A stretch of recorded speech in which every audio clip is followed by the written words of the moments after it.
Sir கேக்குதுங்களா? Yes ma'am. Sir கேக்குதா? நான் எஸ் மேம், எஸ் மேம். நீங்க ஓகே. அனைவருக்கும் வணக்கம். Business administration of computer application மற்றும் போதை தடுப்பு பிரிவு இணைந்து நடத்தும் இணையதள கருத்தரங்கம். இந்த கருத்தரங்கத்துல நம்ம பசங்க ஒரு 6 பேர் 6 தலைப்புல பேச இருக்காங்க. முதலாவதாக 2ஆம் ஆண்டு மாணவன் சுஹாஸ். சுஹாஸ், நீங்க பேசலாம்.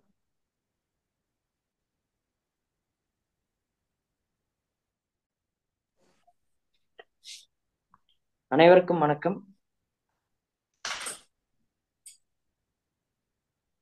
எனக்கு இன்னைக்கு கொடுக்கப்பட்ட தலைப்பு வந்து பாத்தீங்கன்னா, போதை எதிர்ப்பு, தொழில்முறை வழிகாட்டி மற்றும் தீர்வுகள். அதாவது பாத்தீங்கன்னா, நம்ம நாட்டுல வந்து இந்த போதை பழக்கம் வந்து இளைஞர்கள் மத்தியில வந்து இப்போ அதிகமாயிட்டே வருது. இதை வந்து நம்ம தொழில் முறையா எப்படி நம்ம அணுகலாம், அதாவது ப்ரொஃபஷனலா இதை நம்ம எப்படி வந்து ஹேண்டில் பண்ணலாம், இதுக்கு நம்ம எப்படி வந்து தீர்வு காணலாம் அப்படிங்கறத பத்தி தான் வந்து இன்னைக்கு நான் வந்து சொல்றேன். இந்த போதை பொருள் பாத்தீங்கன்னா வந்து மனுஷங்களுடைய மனநல பிரச்சனை, அப்புறம் வந்து சமூக அழுத்தம் மற்றும் வந்து தவறான நட்புறவு, அப்புறம் இந்த மாதிரியான காரணங்களால தான் வந்து இந்த போதை பழக்கம் வந்து இளைஞர்களுக்கு நடுவில் வந்துட்டு இருக்கு.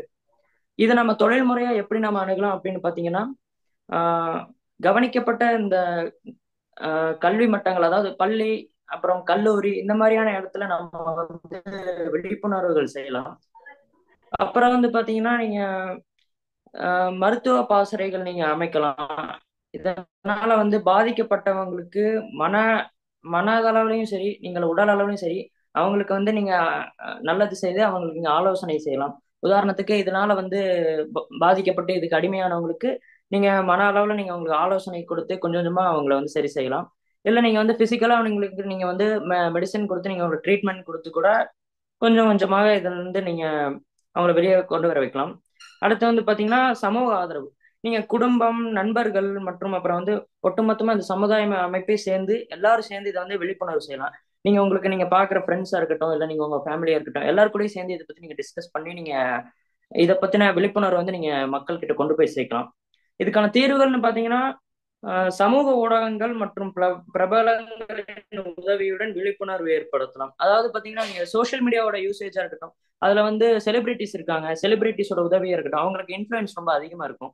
ஸோ நீங்க சோஷியல் மீடியால செலிபிரிட்டிஸ் மூலமா அவங்கள காண்டாக்ட் பண்ணி அவங்க மூலமா ஏதோ விழிப்புணர்வு ஏற்படுத்தணும்னா அவங்களோட ரசிகர்கள் எல்லாம் பார்த்து அதை வந்து இதை கொஞ்சம் பெரிய அளவில் எடுத்துட்டு போவாங்க. இது ஒரு பேசும் பொருளா மாறும். இது அதுக்கப்புறம் பாத்தீங்கன்னா மீட்பு மையங்கள் மற்றும் ஆலோசனை சேவைகள் அதிகரித்தல். அதாவது பாத்தீங்கன்னா இந்த மாதிரி பாதிக்கப்பட்டவங்களுக்கு பாத்தீங்கன்னா அவங்களை மீட் எடுக்கிறதா இருக்கட்டும், இந்த மாதிரியான பாதிக்கப்பட்ட குழந்தைங்களா இருக்கட்டும், ஏன்னா இப்ப குழந்தைங்க கூட இதெல்லாம் வந்து எடுத்துக்க ஆரம்பிக்கிறாங்க. நிறைய 10வது 9வது படிக்கிற குழந்தைங்க கூட இதெல்லாம் வந்து பாதிக்கப்பட்டு இருக்காங்க. அதனால நீங்க அவங்கள மாதிரியான ஆட்களை கூட நீங்க வந்து மீட்பு மையங்கள் இந்த மாதிரியான சென்டர்லாம் நீங்க அமைச்சு அவங்கள நீங்க மீட்டெடுத்து அவங்களுக்கு நீங்க ஆலோசனை வழங்கலாம். அப்புறம் வந்து பாத்தீங்கன்னா ஒரு தனிநபருக்கு வந்து ஏதோ ஒரு வேலை வாய்ப்பு அமைக்கிறதா இருக்கட்டும், அவங்களுக்கு சரியான ஊதியங்கள் கிடைக்கப்படுறதா இருக்கட்டும். ஏன்னா நிறைய பேர் வந்து சரியான சம்பளம் கிடைக்காம, இல்ல நிறைய கஷ்டங்கள் காரணமாக, இல்ல வேலை சரியா கிடைக்காம என்ன பண்றதுன்னு தெரியாம அந்த கஷ்டத்தை தாங்கிக்க முடியாம இந்த போதை பழக்கத்துக்குள்ள அவங்க வந்து போறாங்க. அதனால இப்ப வந்து பாத்தீங்கன்னா இந்த மாதிரி வேலை வாய்ப்புகள்லாம் நீங்க அதிகரிக்கிறோம். இதனால வந்து அவங்களுக்கு ஊதியம் கிடைக்கும், அவங்களோட வாழ்க்கை முன்னேறினா கொஞ்சம் கொஞ்சமா இந்த பழக்கத்தை விட்டு அவங்க வந்து வெளியே வர்றதுக்கான வாய்ப்பு இருக்குது. அதனால இந்த மாதிரியான தீர்வுகள், இந்த மாதிரியான நடைமுறைகள் இதெல்லாம் வந்து நீங்க செய்யறதன் மூலமா இந்த போதை அப்படிங்கிற ஒரு விஷயத்த நம்மளுடைய சமுதாயத்துல இருந்து நம்மளால ஒழிக்க முடியும். நன்றி.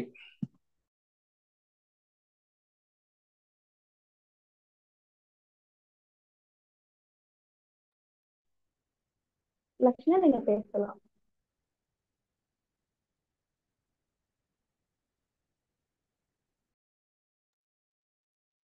லக்ஷ்மணா.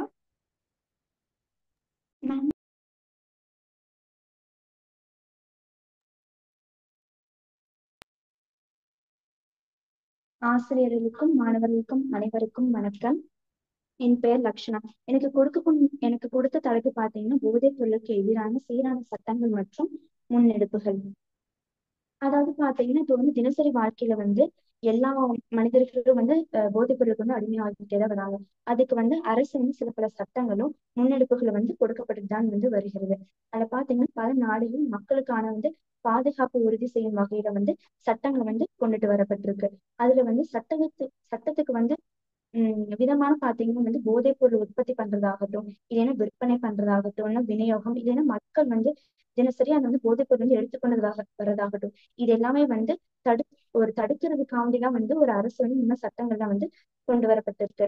இதுல பாத்தீங்கன்னா கடுமையான தண்டனைகள்லாம் வந்து இருக்கு. அதாவது பாத்தீங்கன்னா சிறு தண்டனை, இல்லைன்னா வந்து ஏதாச்சும் அபராதம் வந்து கட்டுற மாதிரி எல்லாம் வந்துருக்கு. அது வந்து போதைப் பொருள் உற்பத்தி கொள்முதல் பண்றதுக்காகட்டும், இல்லைன்னா ஒரு விற்பனை, இல்லைன்னா வந்து அது வந்து ஒரு நாட்டுல இருந்து இன்னொரு நாட்டுக்கு வந்து இந்த போதைப் பொருள் வந்து கடத்தி செல்வது, இந்த மாதிரி வந்து என்ன பண்ணாலும் வந்து அதுக்கு வந்து ஒரு சிறை தண்டனை, இல்லைன்னா வந்து அபராதம், இந்த மாதிரி வந்து ஒரு சட்டங்கள் வந்து அரசு வந்து கொண்டு வரப்பட்டிருக்கு. அடுத்தது பாத்தீங்கன்னா வந்து சட்டத்துக்கு ஒரு சிறப்பு பிரிவுன்னு சொல்லிட்டு இருக்கு.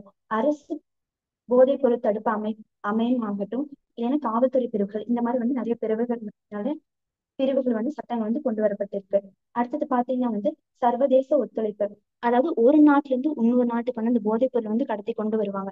அது வந்து நாட்டோட அரசுக்கே வந்து தெரியாம தான் இருக்கும். அந்த மாதிரி பண்ற ஏதாச்சும் தண்டனைகள் ஆகட்டும். இதுக்கு வந்து ஒரு உதாரணம் என்னன்னு பாத்தீங்கன்னா வந்து UNODC, அதாவது united nation office on drugs and crimes இப்படின்னு சொல்லிட்டு அதுக்காண்டி ஒரு தடுப்பு நிதியம் வந்து இருக்கு. அடுத்தது பாத்தீங்கன்னா வந்து முன்னெடுப்புகள். அதாவது வந்து பொது விழிப்புணர்வு பாத்தீங்கன்னா இப்போ ஒரு காலேஜ் ஆகட்டும், ஸ்கூல் ஆகட்டும் வந்து தினசரி வந்து இந்த மாதிரி வந்து ஒரு விழிப்புணர்வு வந்து கொண்டு வரதா வந்து பட்டிருக்கு. அது சிறப்பு மையங்கள். இப்ப வந்து ஒருத்தவங்க வந்து ஒரு மனிதன் வந்து ஒரு போதைப் பொருளுக்கு வந்து ரொம்ப அடிமைப்பட்டு இருக்கிற அந்த சமயத்துல வந்து பாத்தீங்கன்னா சிறப்பு மையங்கள், அதுல வந்து அவங்க கொண்டு போய் வந்து சேர்க்கப்படுவாங்க. அவங்க தினசரி அந்த மருத்துவர்கள் வந்து கொடுக்குற அந்த மருந்தாகட்டும், அவங்க வந்து அந்த உட்கொண்டு வரும்போது வந்து அவங்க வந்து ஒரு நல்ல பழைய நிலைமைக்கு, அவங்க எப்ப போல வாழ்ந்த அந்த பழைய நிலைமைக்கு வந்து அவங்க கொண்டு போறதுக்கு இது வந்து ஒரு அரசு வந்து பண்ணி கொடுக்க ஒரு முன்னெடுப்புகள் மாதிரி ஆகட்டும். அடுத்தது பாத்தீங்கன்னா வந்து சமூக ஒத்துழைப்பு. அதாவது அரசு, காவல்துறை, சமூக அமைப்புகள், பொதுமக்கள் இவங்க எல்லாம் ஒண்ணு சேர்ந்து அது வந்து அந்த போதைப் பொருளும் தடுக்கிறதுக்காக ஒரு நடவடிக்கை வந்து எல்லாரும் ஒண்ணு சேர்ந்து ஈடுபடுவதுதான் வந்து இது வந்து ஒரு முன்னெடுப்புகள் வந்து கொண்டு வரப்பட்டிருக்கு. இந்த சட்டங்கள் ஆகட்டும் மற்றும் வந்து முன்னெடுப்புகள் இந்த போதைப் பொருள் வந்து குற்ற செயல்களை வந்து குறைக்கவும், அப்புறம் வந்து இந்த போதைப் பொருளுக்கு அடிமையானவங்க எல்லாத்தையும் வந்து அதுல இருந்து மீட்டுட்டு வர்றதுக்கு வந்து உதவுகிறது. அனைவருக்கும் நன்றி. நன்றி லக்ஷ்மணா. அடுத்ததாக செல்வநாயகி, 2ஆம் ஆண்டு மாணவி.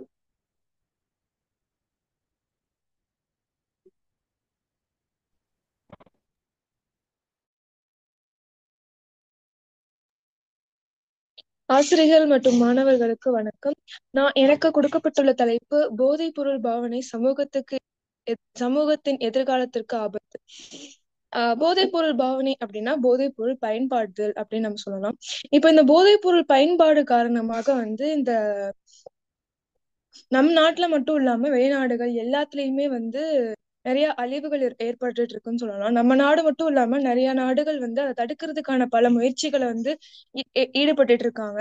அது மட்டும் இல்லாம இந்த குறிப்பிட்ட ஒரு 3 ஆண்டு காலமாகவே வந்து போதைப் பொருளை வந்து பயன்படுத்துறவங்களோட சதவீதம் ரொம்ப அதிகமா இருக்கு. அதுல மிக மிக ஆச்சரியக்குரிய விஷயம் என்ன அப்படின்னா 80% ஆண்களும் இருக்காங்க, 20% பெண்களும் இருக்காங்கன்றதுதான். இதை கட்டுப்படுத்துறதுக்காக பல திட்டங்களை வந்து நம்ம நாடுகள் பயன்படுத்திட்டே இருக்கு அப்படின்னு சொல்லலாம். இதை கட்டுப்படுத்துறதுக்காக 1987 ஆண்டே வந்து ஜூன் 26ஆம் தேதி வந்து ஐக்கிய நாடுகள் சபை வந்து ஒரு தீர்மானத்தை கொண்டு வந்தாங்க. ஆனா அந்த தீர்மானத்தை கொண்டு வந்தாலும் இப்ப இன்றளவிலும் வந்து கொக்ரைன், கஞ்சா இந்த மாதிரி பல போதைப் பொருட்கள் வந்து பயன்பாட்டுல இருக்குன்னு சொல்லலாம். இதை கட்டுப்படுத்துறதுக்காக இன்னமும் சட்டங்கள் வந்து கடினமாக அமைக்கப்பட்டால் அதை நம்ம கட்டுப்படுத்த முடியும் அப்படின்னு சொல்லலாம். நன்றி. நன்றி செல்வநாயகி. அடுத்ததாக முத்து கோபிதா பேசுறாங்க. கொஞ்சம் வீடியோ ஆன் பண்ணி பேசுங்க.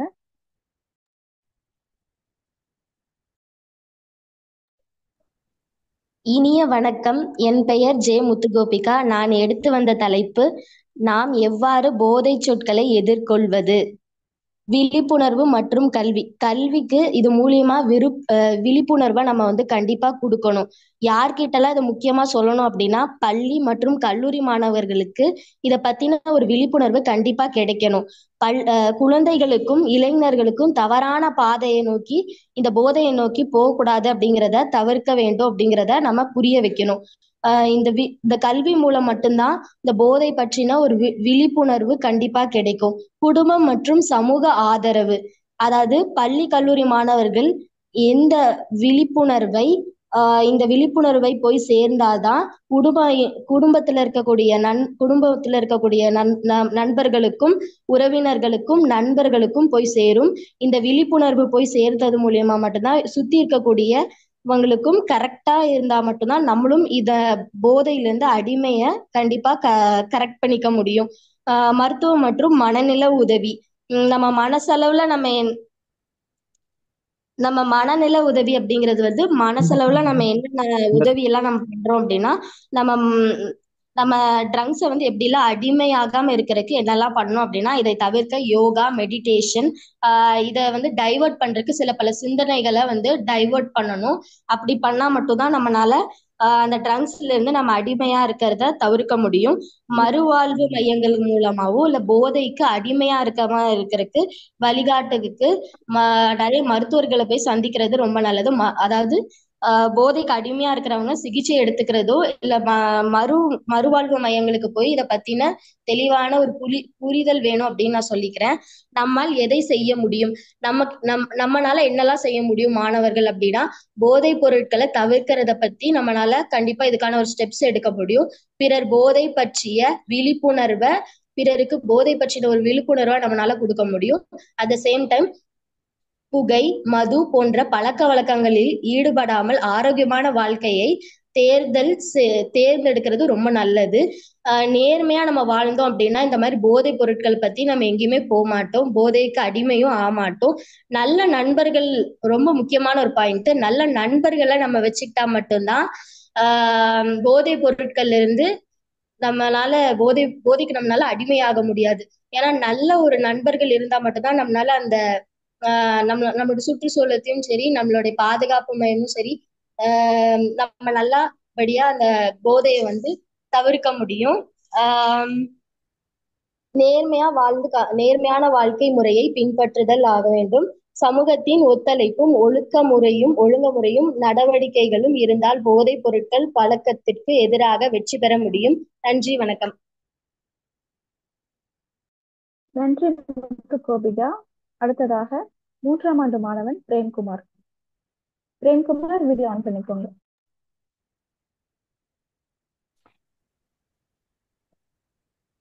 அனைவருக்கும் இனிய மாலை வணக்கம். என்னுடைய தலைப்பு அப்படின்னு பார்த்தீங்கன்னா, போதைப் பொருள் பாதிப்புகள் மற்றும் தீர்வுகள், சமூக பொறுப்பு அப்படின்னு சொல்லுவாங்க. போதைப் பொருள் பாதிப்புகள் அப்படின்றது வந்து என்னென்ன மாதிரிலாம் பிரிக்கலாம் அப்படின்னா, உடல் பாதிப்புகள், மனநிலை பாதிப்புகள் மற்றும் குடும்பம் மற்றும் சமூக விளைவுகள் அப்படின்னா, உடல் பாதிப்புகள் அப்படின்னா நம்ம உடம்புல ஏற்படுற ஒவ்வொரு சின்ன சின்ன பிரச்சனையா இருக்கட்டும், அந்த பிரச்சனைக்கான தீர்வுகள்னு சொல்லலாம். நம்ம அதுக்குன்னு ஒவ்வொருத்தவங்கட்டையும் ஒவ்வொரு ஹாஸ்பிட்டலோ ஒவ்வொரு அடுத்த மருத்துவங்களுக்கு நம்ம கூட இருக்கவங்ககிட்ட எல்லாம் போய் நம்ம ஹெல்ப் கேட்கும் போது, இந்த பிரச்சனைக்காக நம்ம ஹெல்ப் கேட்கும்போது அந்த ஹெல்ப் பண்றது கூட நிறைய பேர் தயங்குவாங்க. இப்ப ஒருத்தவங்க நம்ம தண்ணியை போட்டு போய் காசு கேட்கறாங்க அப்படின்னா தரதுக்கும் நார்மலா ஹெல்ப் பண்றதுக்காக காசு தரதுக்கும் ரொம்ப டிஃப்ரென்ஸ் ஆகுது. சமூகத்துல இப்படி சில பேர் போதைப் பொருளுக்கு அடிமையாகி அதுக்காக பணம் கேட்கறதுனால நார்மலா போய் ஹெல்ப் பண்ணணும்னு நினைச்சா கூட அதுக்கான அமௌண்ட் தரதுக்கு எல்லாம் யோசிக்கிற மாதிரி ஆயிடுச்சுங்க. நம்ம நார்மலா இருக்கோம்னா இப்ப மனநிலை பாதிப்புகள் அப்படின்னா நம்மளே மாத்தியுமே அடிஷன் ஆகும். இந்த தண்ணியிலையோ தம் இல்லை அப்படின்றது மட்டும் இல்லாம நிறைய விதமான ட்ரக்ஸ் இருக்கு. நம்ம புரோட்டீன் பவுடர்ஸ் ஒவ்வொரு டேஸோட அன்னன்னைக்கு நம்ம இது இல்லைன்னா நம்ம வாழ மாட்டோம் அப்படின்னு ஒவ்வொன்றுக்கு அடிக்ட் ஆகிறதுக்கு ஒரு சில பொருட்கள், அதாவது நம்ம இந்த டானிக்ஸோ இல்லை ஒரு பூஸ்டோ வந்து ஒரு அளவுக்கு மேல எடுக்கதான் நமக்கு அதுக்கான வீரியம் கிடைக்கும் அப்படின்னு நாளுக்கு திரும்பி எச்சை எடுக்கிறதுனால அதோட பிரச்சனையும் மனநிலை பாதிப்புகள் வருன்றாங்க. அப்புறம் குடும்பம் மற்றும் சமூக பிரச்சனைனா, இப்ப ஒரு குடும்பம் வந்து ஒரு 1000 ரூபாயில தான் வாழுது அப்படின்னா அந்த வீட்டுல இருக்கவங்க ஒரு 600-700 சரக்கு அடிச்சிட்டாங்கன்னா பேலன்ஸ் இருக்க 300 ரூபாய் வச்சு அவங்க குடும்பம் வாழ முடியாது. அது போக அவங்க காலேஜுக்கு கட்டுறதுக்கு அந்த அவங்களோட வாழ்வாதாரத்தை நம்பி அந்த அமௌண்ட்டை வாழ்வாதாரமா நம்பி இருக்கவங்க நிறைய பேர் பிரச்சனைக்கு உள்படுறாங்க அப்படின்றது ஒரு பிரச்சனையா இருக்கு. அப்புறம் அதுக்கான நம்ம தடுப்பு நடவடிக்கை அப்படின்னா விழிப்புணர்வு ஏற்படுத்துதலா தான் இருக்கும். இதுல நம்ம விழிப்புணர்வு ஏன் ஸ்கூல் காலேஜ்ல ஏற்படுத்தணும்னு நினைக்கிறோம்னா, இங்க இருக்கவங்களோட அப்பா அம்மாக்களோ அண்ணங்களோ நம்ம கூட இருக்க நண்பர்கள் அடுத்து நம்ம தான் அடுத்த ஜென்ரேஷனா இருக்க போது நம்ம இங்கே மாறி வந்தாதான் நமக்கு அடுத்து வர ஜென்ரேஷன் ஓரளவுக்கு மாறுவோம் அப்படின்றதுனால நம்ம ஸ்கூல் காலேஜ்ல ஆரம்பிக்கிறாங்க. இதுக்கு மருத்துவம் மற்றும் மனநிலை உதவிகள் அப்படின்னு பார்க்கும்போது கூட இருக்க நம்ம எல்லாருக்குமே மாற்றி எல்லாரும் ஹெல்ப் பண்ணி பேசுறதோ அல்லது அவங்கள தனிமை விடாம இருந்தாவே ஓரளவுக்கு நல்லா கூட இருந்தாவே குடிக்க போக மாட்டாங்கன்னு தோணும். தனிமையில இருக்கும்போது தான் அதுக்கான அடிக்ஷனுக்காக ஒரு மாறுறது, அதுக்கான டிவிஷனோ இல்லை அவங்களுக்கான டைம் பாஸா அது தொடுறாங்க. அது மட்டும் இல்லாம சின்ன சின்ன நரம்பு பிரச்சனைகள், அதுக்கான அந்த பக்கவாதம், அது அந்த மாதிரி பிரச்சனைகள் இதனால வரனால நமக்கு சரியான தீர்வு, அதுக்கான ட்ரீட்மெண்ட் கிடைக்க ரொம்ப கஷ்டப்படுறாங்க. அதுல இருந்து நம்ம சட்ட நடவடிக்கைகள் எடுக்கலாம் அப்படின்னு பார்த்தா, ஃபார் எக்ஸாம்பிள் நம்ம காலேஜுக்குள்ள எத்தனை பேர் என்னென்ன பண்றாங்கன்னு எல்லாருக்குமே தெரியும். அவங்க இது பண்றாங்கன்னு நம்ம டிபார்ட்மெண்ட்ல சொன்னா அவங்களே அதுக்கான இதை மாத்துவாங்க. அதே மாதிரி வெளியவும் எங்கெங்க என்னென்ன போதைப் பொருள் நம்மளை சுத்தி இருக்காங்களோ அவங்களுக்கான ஃபோன் நம்பர் மட்டும் சொல்லி அவங்களுக்கு கால் பண்ணி நம்ம ஒரு இன்ஃபர்மேஷன் கொடுத்தா போதும். ஏன்னா அந்த இன்ஃபர்மேஷன் யாருமே வெளியே ஷேர் பண்ண மாட்டாங்கன்றதான் கவர்மெண்டோட ரூல்ஸ். அதே மாதிரி இப்ப இதனால பாதிக்கப்பட்டு இறந்துட்டாங்கன்னா அந்த குடும்பத்துங்களுக்கு நம்மளால முடிஞ்ச ஒரு கொஞ்சம் உதவிகள் பண்ணும்போது அது அவங்களுக்கு ரொம்ப ஹெல்ப்ஃபுல்லா இருக்கும். ஆஹ் இப்ப போதைப் பொருள் பயன்படுத்துறது ஒருத்தவங்களோட தனிப்பட்ட விஷயம் அப்படின்னு பார்த்தா, ஆனா போக போக அது வந்து அவங்கள சுத்தி இருக்க லைஃப், அவங்கள சார்ந்தவங்க, இது என்னோட உடம்பு நான் கெடுத்துக்கிறேன் அப்படின்றத விட என்னை சுத்தி இருக்கவங்களும் இதனால பாதிக்கப்படுறாங்க அப்படின்றதுனால இதை நம்ம இங்க இருந்து சேஞ்ச் பண்ணலாம் அப்படின்னு இருக்கலாம். மாற்றம் நம்மிடம் இருந்து தொடங்க வேண்டும் என்று கூறி வாய்ப்பதற்கு நன்றி பாராட்டி விடைபெறுகிறேன். நன்றி. நன்றி பிரேம்குமார். அடுத்ததாக முகமது ஃபைசில், முதலாம் ஆண்டு மாணவன்.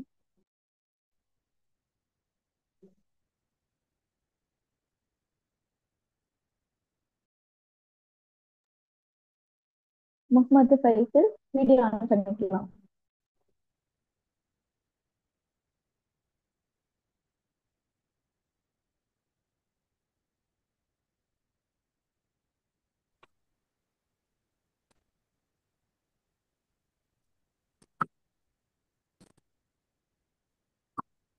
வணக்கம். இன்று நான் முக்கிய பொது சுகாதார பிரச்சனை பற்றி பேசப் போகிறேன். போதைப் பொருள் மற்றும் அதன் தீய விளைவுகள். போதைப் பொருட்கள் இளைஞர் மற்றும் பெரியவர்கள் மத்தியில் ஒரு பெரிய பிரச்சனையாக உருவெடுத்து வருகிறது. இது தனிநபர், குடும்பங்கள் மற்றும் சமுதாயத்தை பாதிக்கிறது. போதைப் பொருட்களின் பயன்பாடு உடல் மற்றும் மன நல பிரச்சனைகளுக்கு வழிவகுக்கும். இதய நோய், புற்றுநோய், மன அழுத்தம் போன்ற பல்வேறு நோய்களும் ஏற்படுகிறது.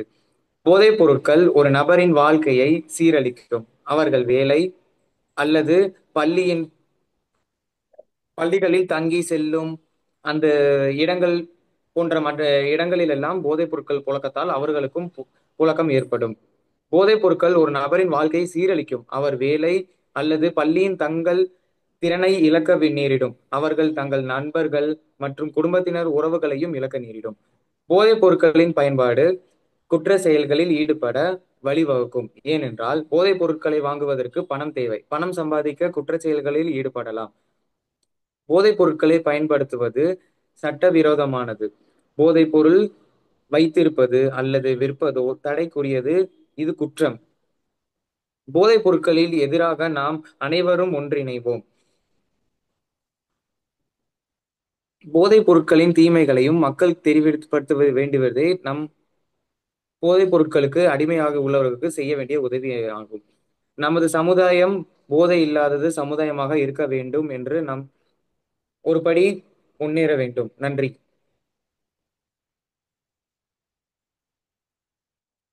நன்றி ஃபைசில். கருத்தரங்கில் தங்களின் பேச்சுக்களால் விழிப்புணர்வு ஏற்படுத்திய மாணவர்களுக்கும் பங்கேற்ற மாணவ மாணவியர் அனைவருக்கும், கலந்து கொண்ட பேராசிரியர்கள் அனைவருக்கும் நன்றி.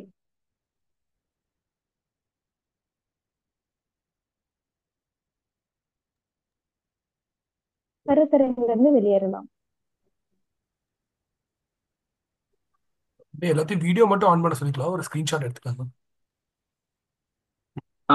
ஆமா சார். சார் அதுதான் நானும் சொல்ல வந்தேன். ஒரு ஓகே ஓகே. வீடியோ ஆன் பண்ண சொல்லி. எல்லாரும் ஸ்டூடெண்ட்ஸ் எல்லாரும் உங்க வீடியோஸ் மட்டும் ஆன் பண்ணுங்க. So we can take the screenshot. Arul sir, madam, thank you so much. ரொம்ப அழகா ஸ்டூடெண்ட்ஸ் வந்து ப்ரெசென்ட் பண்ணாங்க. ரொம்ப நல்லா இருந்துச்சு. Thank you sir, thank you so much. Himan, Dharshini, நன்றி sir. Rajdharan, Dhanush, Lokesh, Shivani, Dharshini K, Pranav, Sushmita, video மட்டும் ஆன் பண்ணுங்க please. So we can take videos.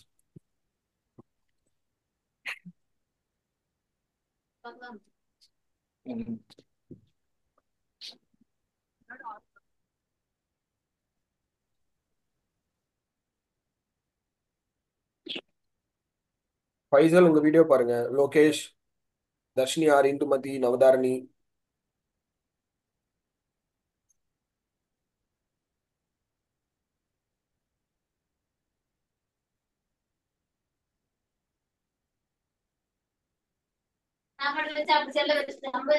சாப்பிடுறேன். இங்க மீட்டிங்ல இருக்கேன்.